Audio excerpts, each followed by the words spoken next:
If there's an awards night for Australian wine, these are our arias for plonk. This is the list that everyone wants to be on. These are the rock stars of Australian wine.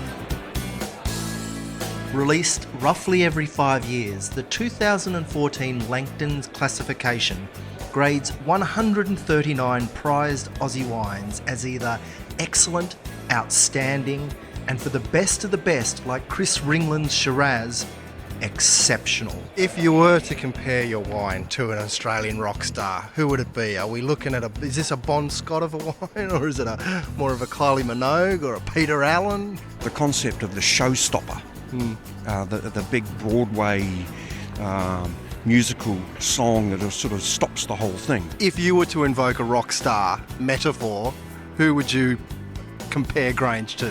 I think probably someone like Mick Jagger there. It goes the distance there. It's sort of 70 years of age, they're still going strong. People say winemaking's a glamorous job. Have a look at these hands. Perks of the job, eh? 21 wines climbed to the very top of the charts this time around. Names like Bass Phillip, Gioconda and Wendouree may not excite the average drinker, but they send wine groupies absolutely weak at the knees. How would you respond to, say, the metaphor of a rock star? Is it one of the rock stars of Australian wine? Well, I would hope we would be a classic rock star. So this is arguably the best white wine in the country. It's the Lewin Estate Art Series Chardonnay.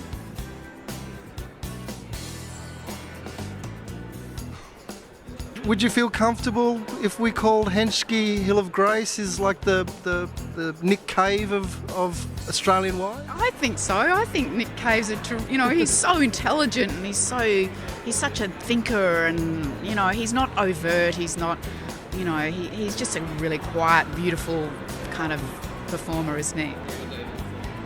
I'm a Hill of Grace man. If a layman was tasting this, what would you point out to them?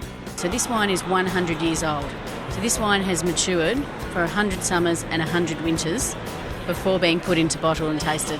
It's quite incredible. It's literally like drinking history, isn't it? Indeed, it is. These classifications are not decided by some old guy sitting in a room wearing a skivvy.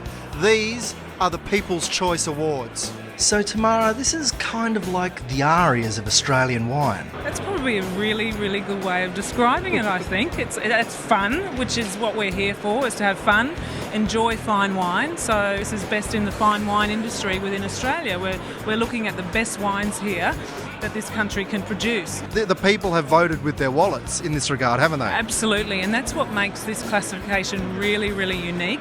It is about the demand of our fine wine consumers. We look and track the last 4 or 5 years of price, volume of supply and demand. The Rockstar, loving it. Is that why we're on the red carpet at the moment? That's why we're on the red carpet, absolutely. Doesn't matter how expensive the wine is, eh? It always ends up the same.